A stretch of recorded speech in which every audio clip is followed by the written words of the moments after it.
Hello, everyone. Very special Tu B'Av, 15th of Av, special holiday. I guess you can call it the relationships holiday.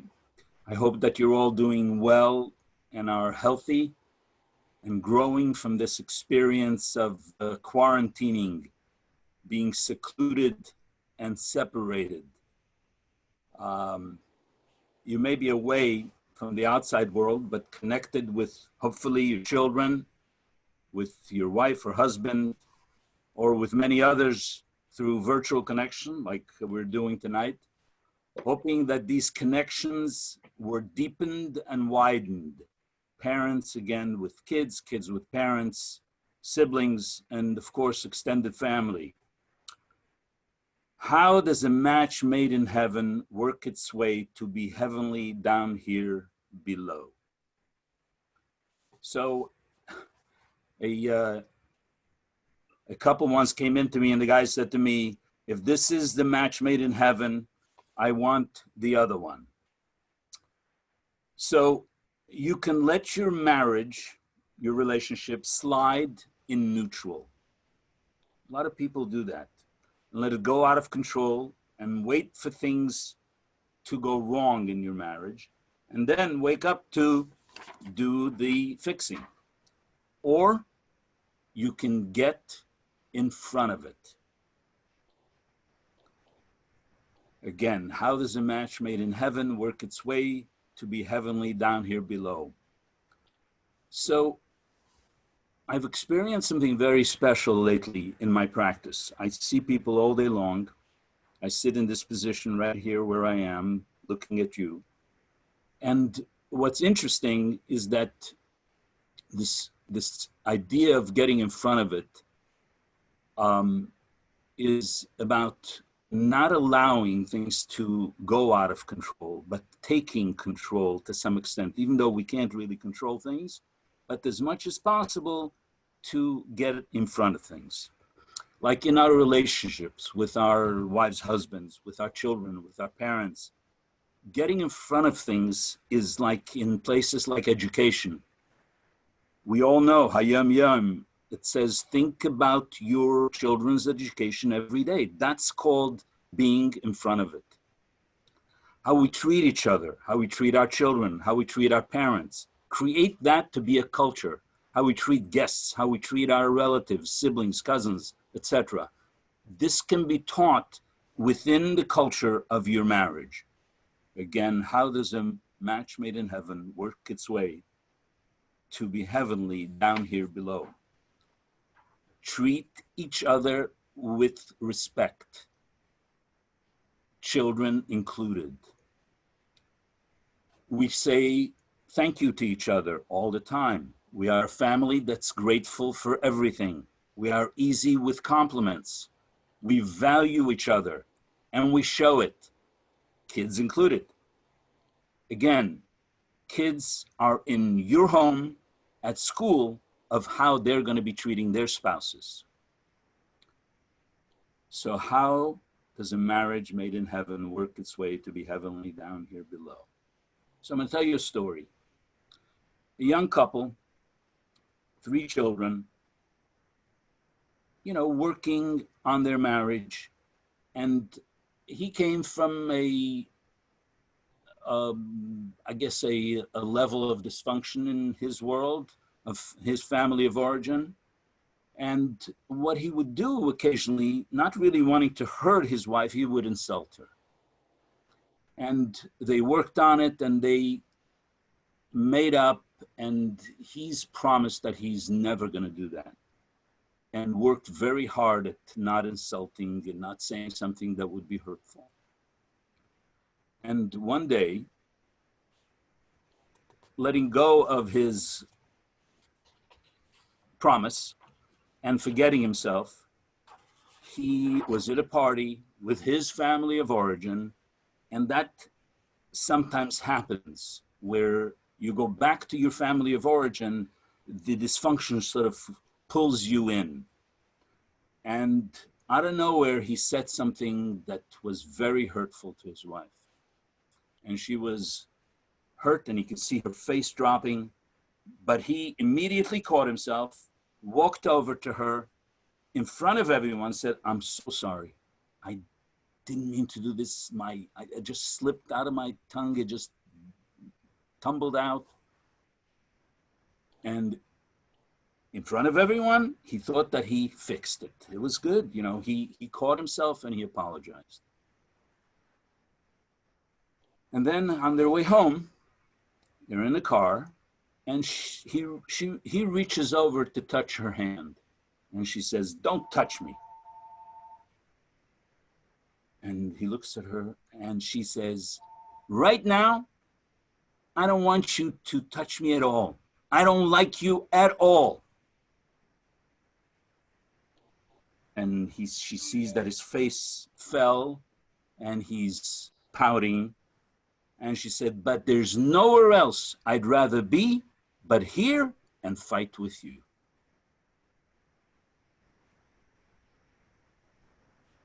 So that's the concept of letting go. He's letting go of his dysfunction. She's creating a new culture in her family of holding him accountable, but at the same time, showing him that she cares and that she loves him. So in this Tu B'Av concept, we are compared to a tree. Adam Eitz Hasada. Mankind is like a tree. Except in this particular holiday, there is a concept of trees that doesn't traditionally fall into the same idea. Because the Rebbe speaks about it brings down the Talmud, where it talks about that on the 15th of Av was the day, the Talmud says, that they stopped cutting the trees that were brought for the sacrifices, to burn at the altar. And the Rebbe talks about that. What is the nature of a tree? It has roots. It doesn't move. And the same way mankind is rooted in his world, what I would call in his level of dysfunction. And what has to happen is that that needs to be uprooted. You need to cut that part of you, the way I would call it here, that part of the tree that doesn't give fruit, that doesn't produce fruit, but is only good to be burnt at the altar. That tree, that rooting that we have needs to be cut, needs to be left alone and gone away from, and create what is called a new culture.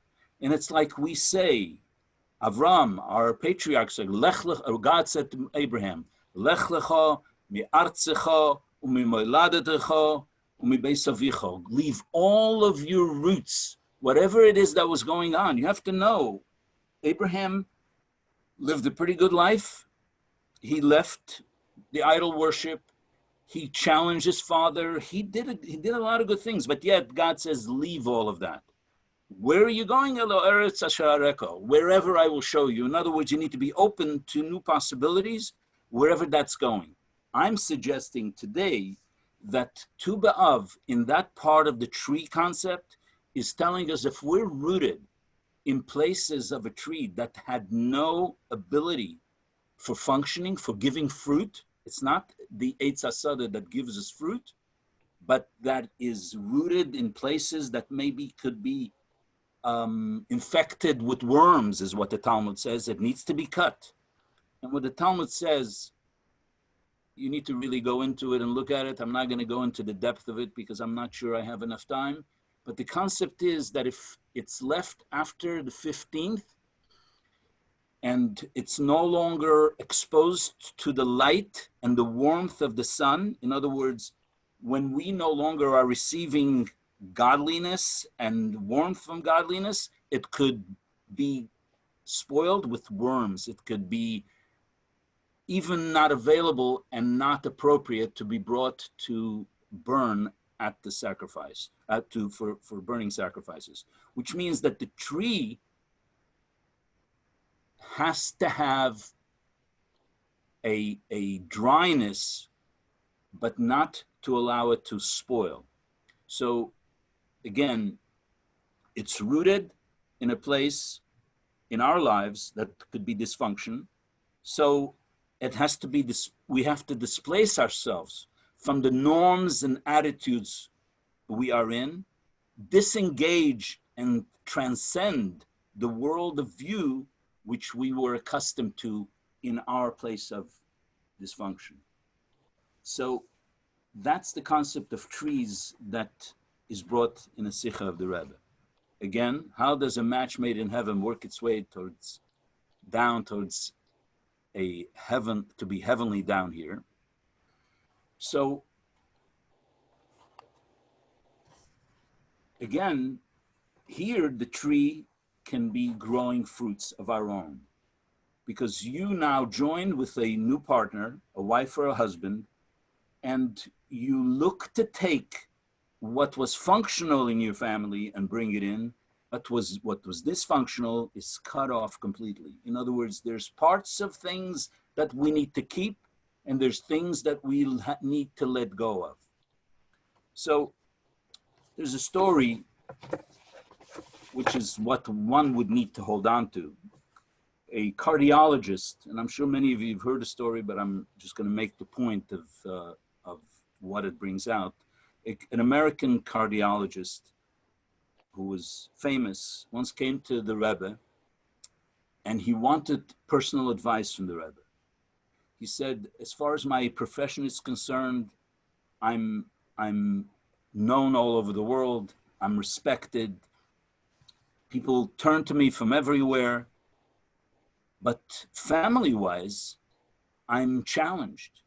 I get home maybe 10, 11 o'clock, sometimes later, and I have no ability to balance my work, which is very important to me, which gives me a lot of meaning and a lot of important aspect of what gives me the ability to move forward in my life, but at the same time is my most valuable things, which I value, and I want to be able to pay attention to it, my wife and children, I don't have time for.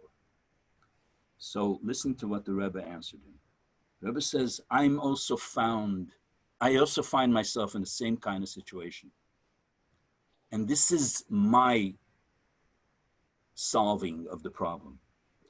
I am very focused and very dedicated that I sit with my wife, the Rebbetzin, 20 minutes, quiet 20 minutes with a cup of tea every evening.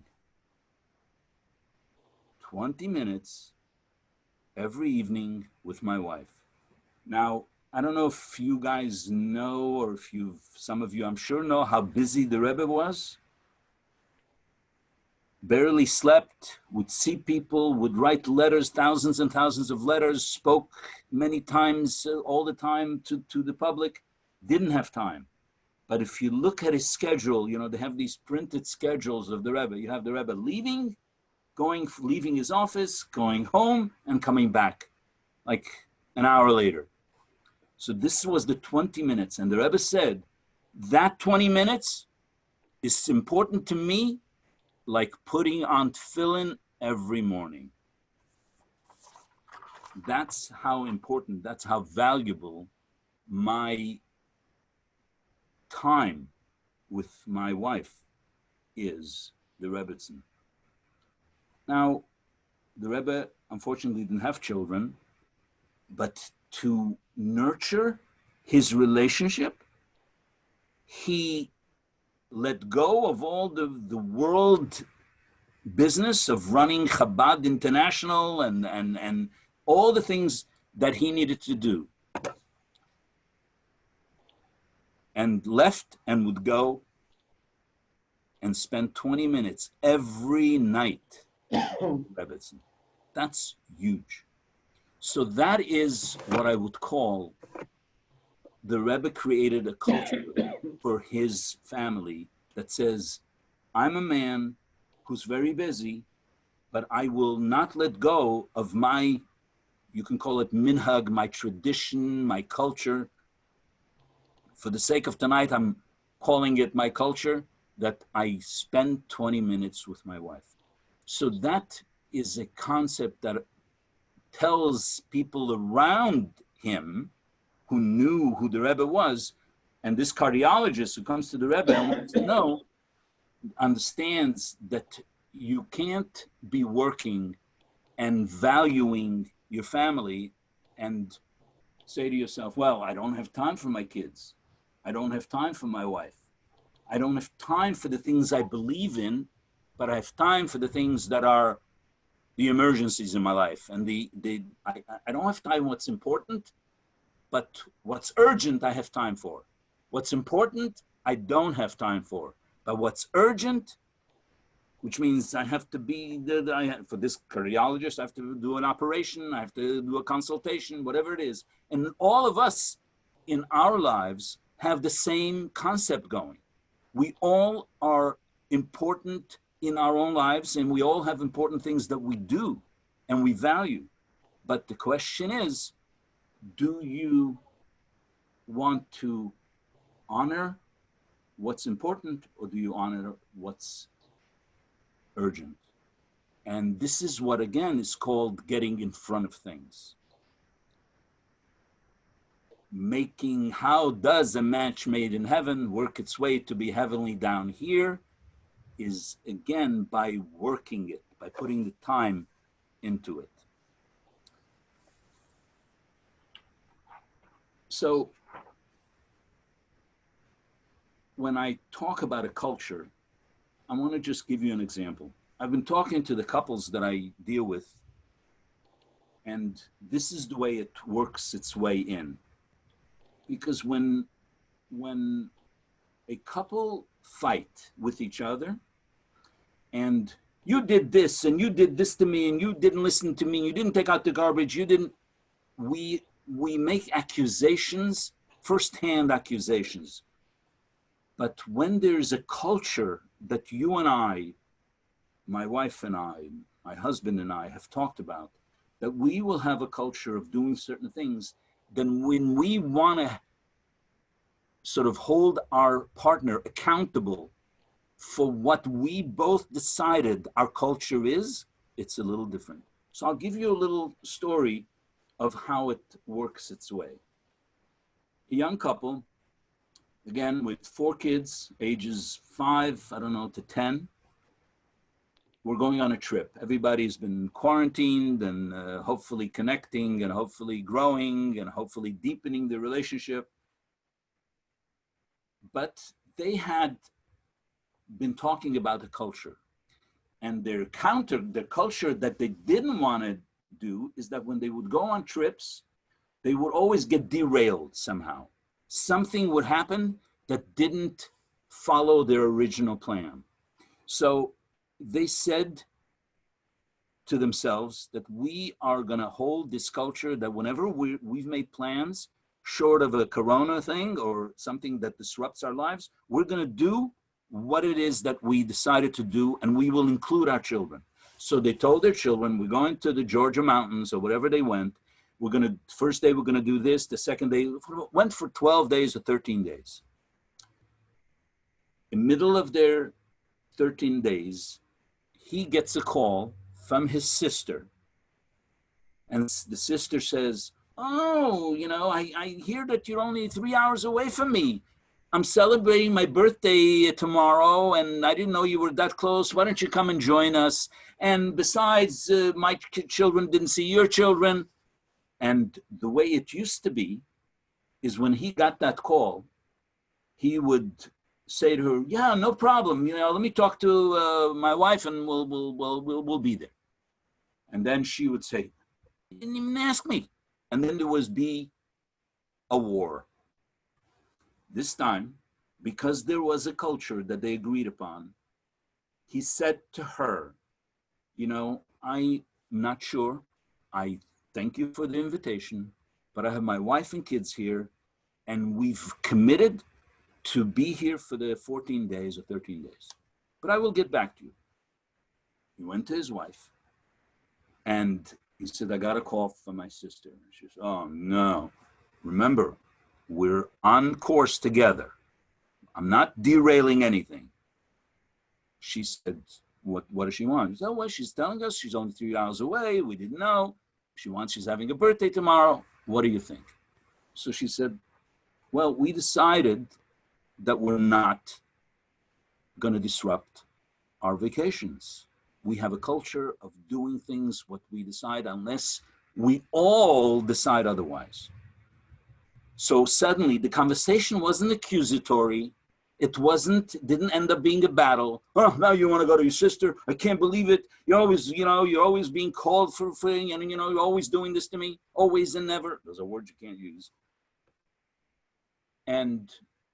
But she said, but remember the kids know they have all these activities. So they said, well, you know what? They talked between each other and they said, let's talk to the kids. They invited the kids to this collaborative meeting because that was going to be their culture. They're going to keep their kids involved in what's going on. And they said, kids, this is a story. We just got a call from your aunt. And you have 3 cousins over there and they love you and they'd love to spend time with you. My sister's having a birthday party. They'd love to have us with them. However, you need to know, tomorrow we have, climbing, and the next day we have biking, then we have boating, and then what would you like to do? Would you like to disrupt that and go join cousins because you like hanging out with your cousins? Or do you want to continue the vacation? So they all looked at each other and the kids unanimously said, we want to stay here.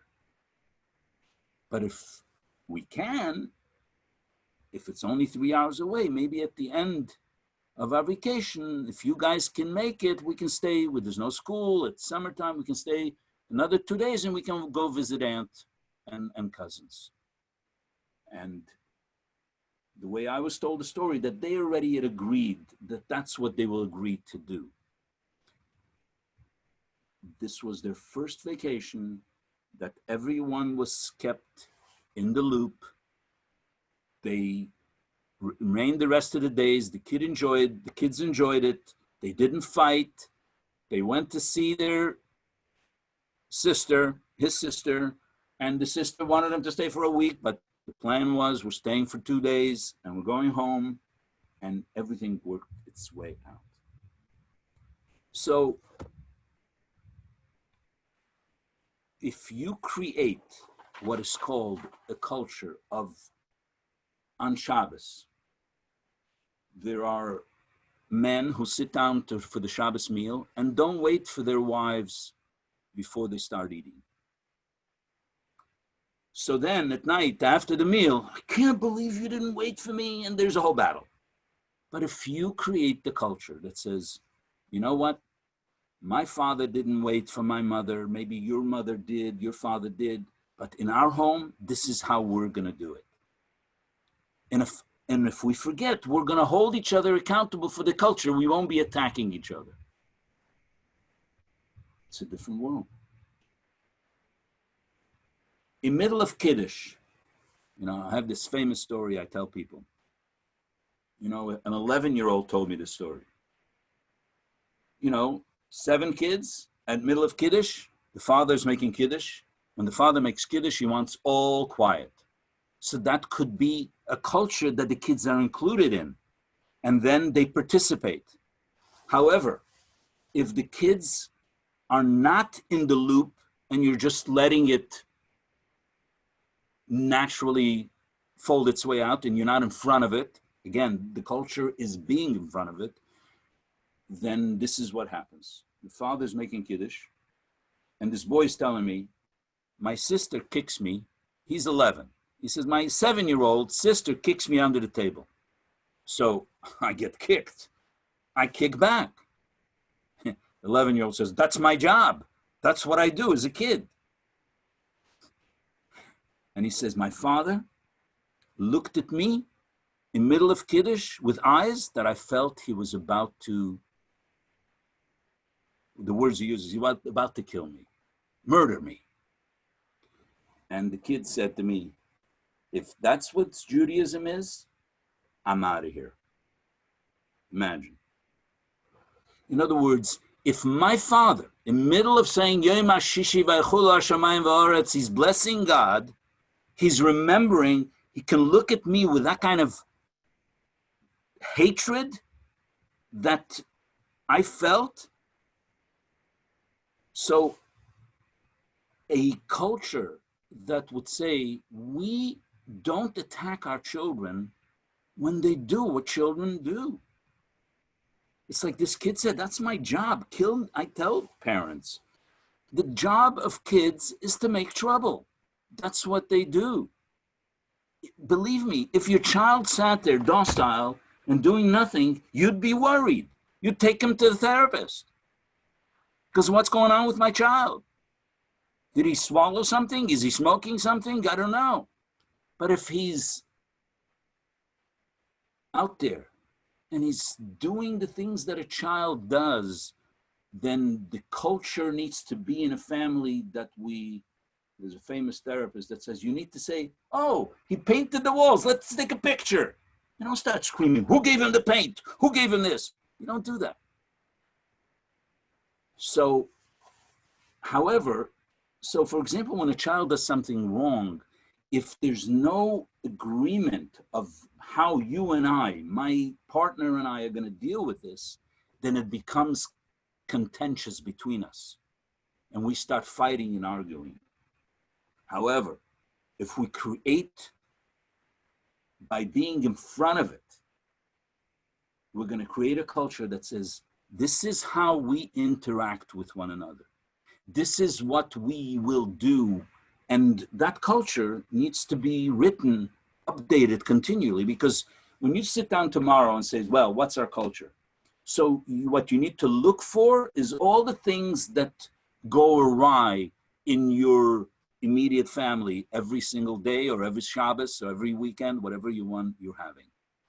So that you're standing in front of things and you're not allowing things to naturally go out of control, and then you're dealing with emergencies. Here, this one did this and that one did this, and then people get discouraged, they get upset at each other, and there's continual erosion of the relationship. So, I mean, I can think of so many small things that a culture can be created about.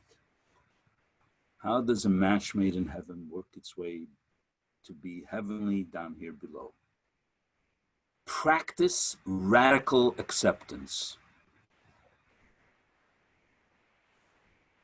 We are a family that, again, these are very radical words, but if you have a culture that says we're going to go there, then when you're not doing it, you can hold each other accountable again with what we believe our culture is. Yes, it may be difficult at certain times. We're a culture that has empathy. Empathy, I mean, I could speak for hours about empathy. Empathy is a healer.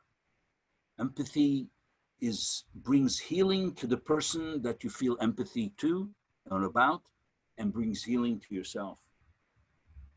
And in a relationship, empathy is not about agreement. It's not about, well, why are you hurt? No, you're feeling hurt. I'm going to try to understand in the best way possible what that is. And I don't have to agree with why you're feeling the pain of that hurt. So I like to tell this story about not having an agreement, and yet having the empathy and saying, I'm sorry. Because saying I'm sorry is a form of empathy. So there's a famous story about the Rebbe Rashab, the previous Rebbe's father. He was walking in Lubavitch, in the city of Lubavitch, with his mother, who was elderly, and they were walking, you know, he was holding her under her arm. And as they're walking slowly, he suddenly sees a pit, like a pit, a pothole. Not that Lubavitch had potholes, but I'm sure they had holes in the ground. And she was about to step into that hole, so he moved quickly, grabbed her, and pulled her away. And in doing that, he hurt her. So he said, "I'm so sorry. Entschuldigt." She looked at him and she said, "I'm sure you're sorry. You just maybe saved my leg, even maybe my life." But he said, "But I just hurt you." "Yeah, but you saved my life. You saved my leg." "No, but I hurt you. I'm not denying that I saved your life or saved your leg, but I hurt you in the process." So that's the level of apology that needs to be made, and empathy has to be there. It's nothing to do with what the other person is experiencing. It's what you did. When you do something that's hurtful to another, you don't know what's going on for the other. Over there, it's very clear in this story. But when we are not knowing what's going on with the other, but they're feeling hurt because suddenly we see tears. Suddenly we see a reaction. So that's a level of intimacy. So something interesting, what intimacy is. Into me, you see. You see into me. Not see like Charlie, S-E-E. Into me, you see. When you have a closeness, because there's financial intimacy, there's physical intimacy, there's emotional intimacy, there's all kinds of intimacy. But intimacy is into me, you see. When you create a closeness, again, a culture of you and I are going to be very close and very understanding of one another. And when we see the other hurt, we will apologize and we will understand that that needs to be done. So how does a match made in heaven work its way to be heavenly down here below?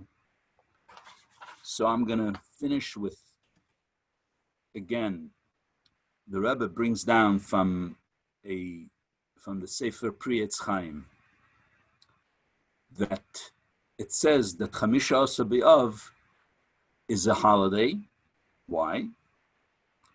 Because on that day, if you look outside tonight, the moon is full, right? Halavana emedes bishleimusa. And we as Jews are compared to the moon.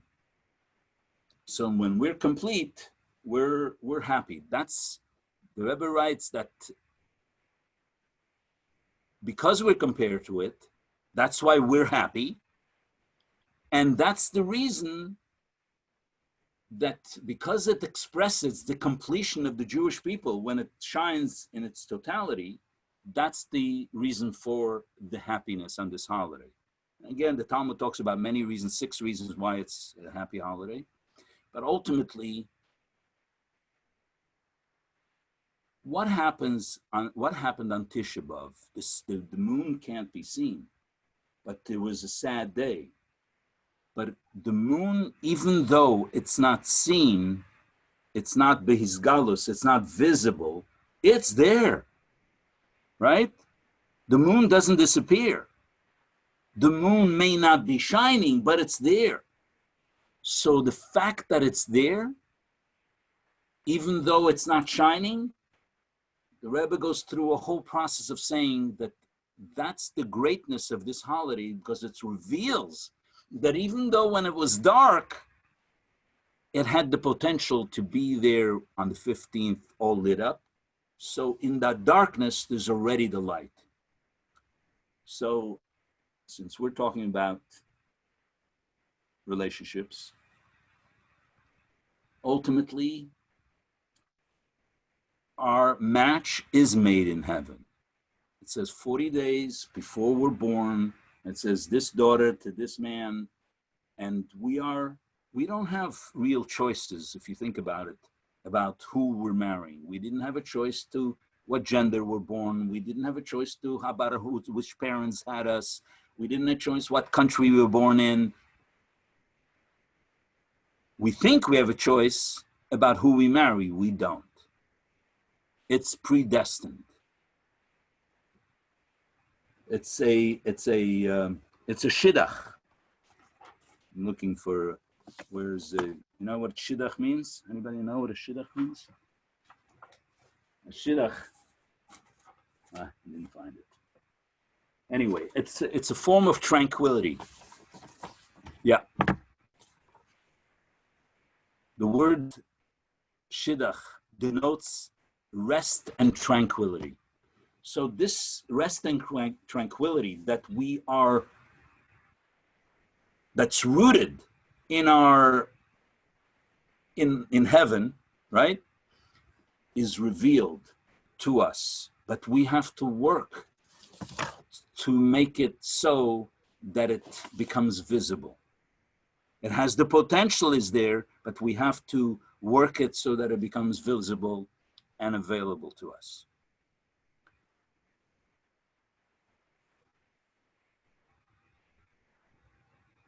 So I'm going to tell you one more story. When a couple came to me one day with no culture, and he sits down and she sits down and he says, go ahead, tell him. And she starts, she says, you know, about 3 years after, or 4 or 5 years after we got married, I don't remember exactly, he asked me whether he should make an investment of a lot of money into something. And I said, who are you making the investment with? And he told me this guy, and he introduced me to this guy, and I said, don't make the investment. It's not a good idea. I don't trust the guy. What are you talking about? He's a reputation, he's a good man. You're asking me a question, I'm new at this. I wouldn't do that. I wouldn't do the investment. He did the investment anyway. A year later, lost the money. Embezzled, something went wrong. 5 years later, he comes to me and he says, I got this unbelievable investment. And he says, last time you told me it was what I shouldn't have done. Maybe you'll tell me this time. I meet the guy and I say, that's a man you need to make an investment with. He makes the investment and he makes a lot of money. A couple of years later, another guy, and she says again, don't make the investment. And he's not listening to me, and he makes the investment and he loses the money. And she goes into detail. 4th time, I fight with him. He doesn't, reluctantly, he doesn't make the investment. And a couple of years later, we find out the investment went sour. So luckily, he listened to me.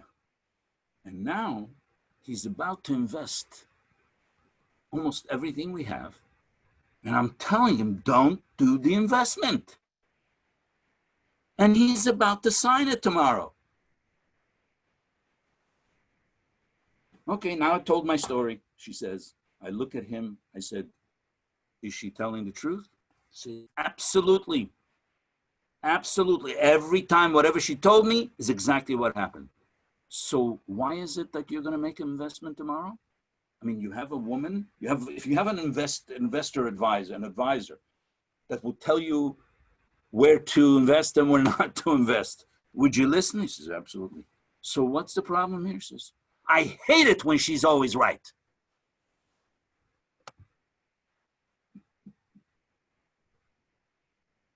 I hate it. She's always right.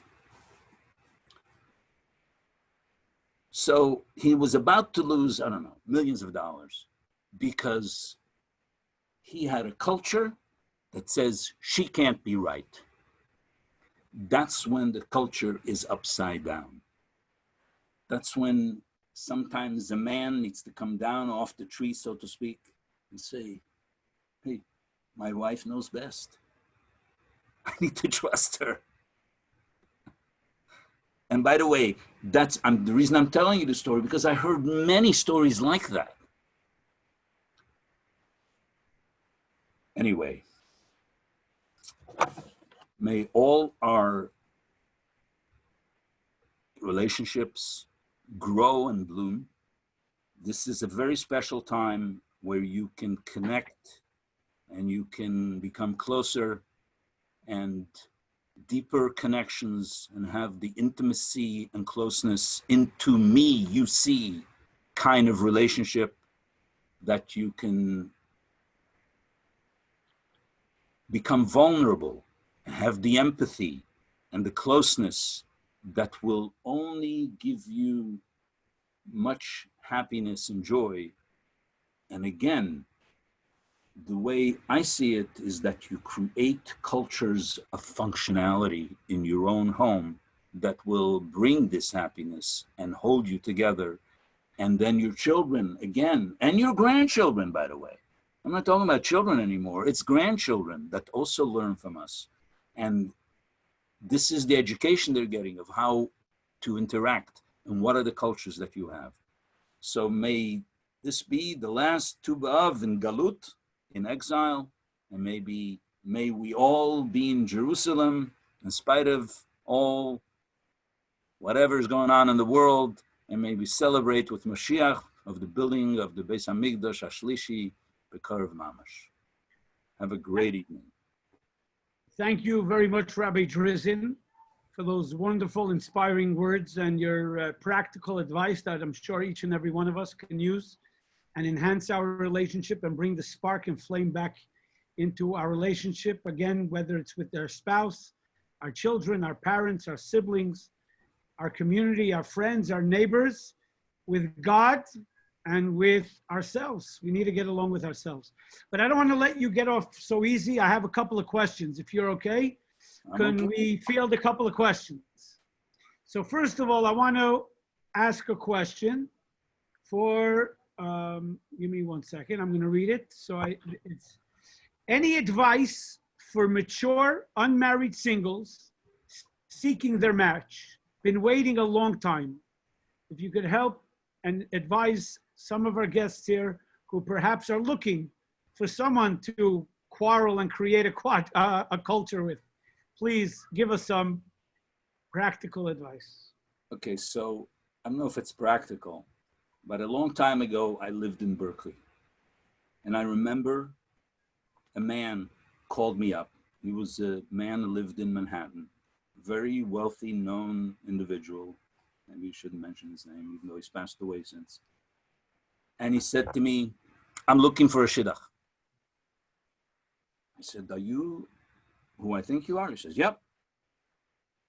And this is the kind of woman I want. This is the kind of person I want.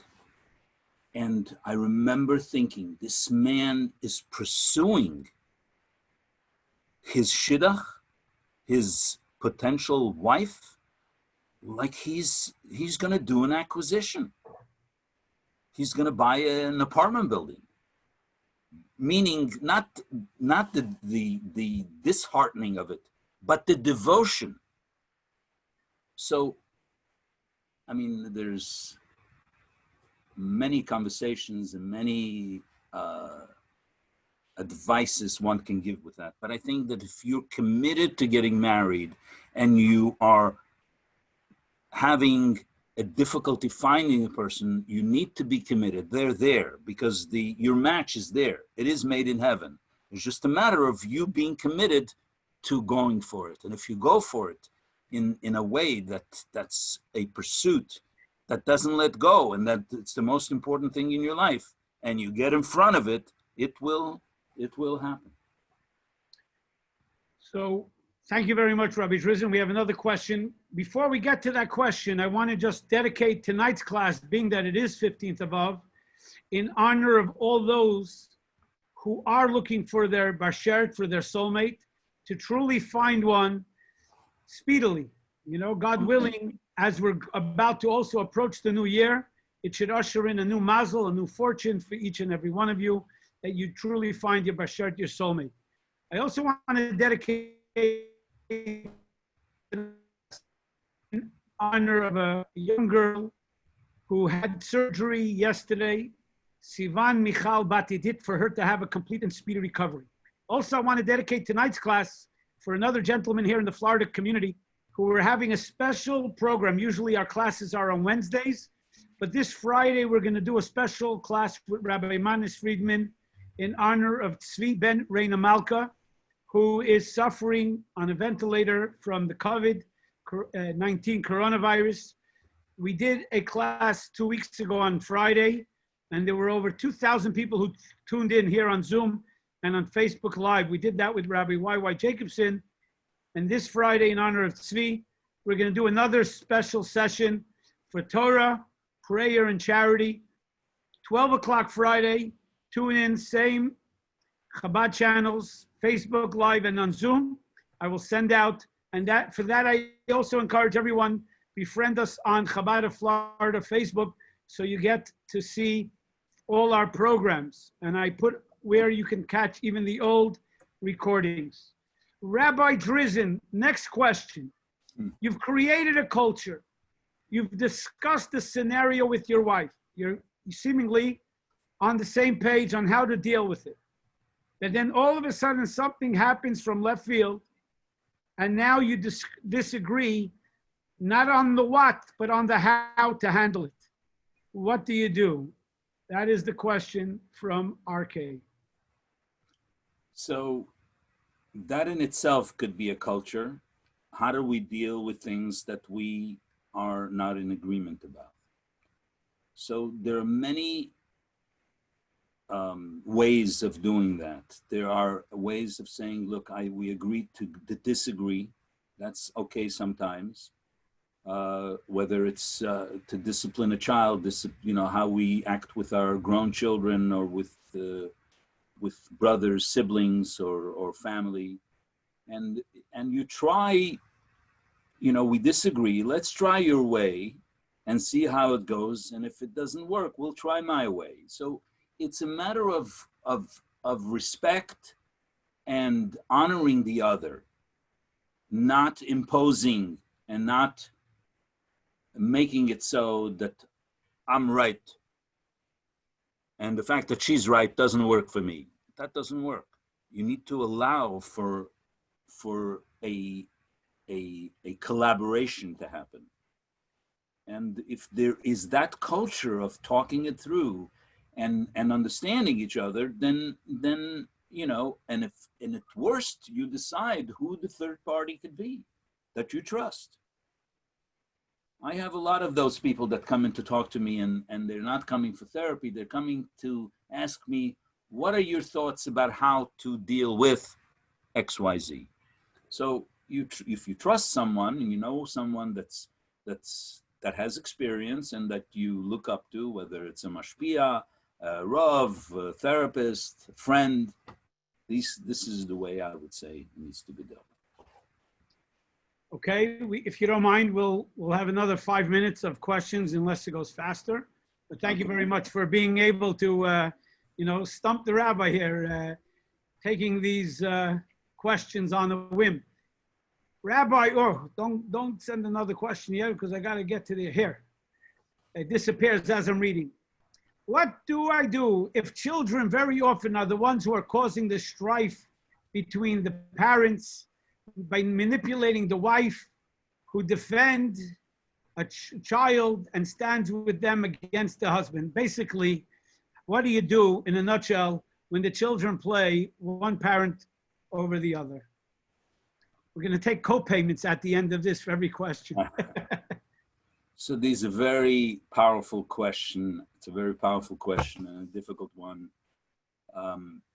Again, manipulation is usur, the araisa. You know what that means? It's manipulations don't work. And one of the things you need to do in the beginning of life is no manipulations. We do not manipulate in our home. It's very disruptive, very dysfunctional. But, you know, again, it's what do you do in children? You need to create boundaries. That in itself is an hour and a half shiur. How to create good boundaries. When boundaries are broken and boundaries are passed and broken, that creates dysfunction. It allows for manipulation. But if good boundaries are kept in a dyad or in a triad family, then boundaries can't be crossed. Manipulation crosses a boundary. So if you learn and understand what a good boundary is and how to protect people around you and yourself, then you're not susceptible to these manipulations. Having said that, it's a question that it's, you know, it's like you ask Rav, you know, a deeper, meaningful question. He says, I have to look at it to see what the situation is, what exactly its meaning is, what are people saying, what are they involved with. So that's a little bit more complicated, but as a rule, it's about not allowing other people to cross boundaries into your space.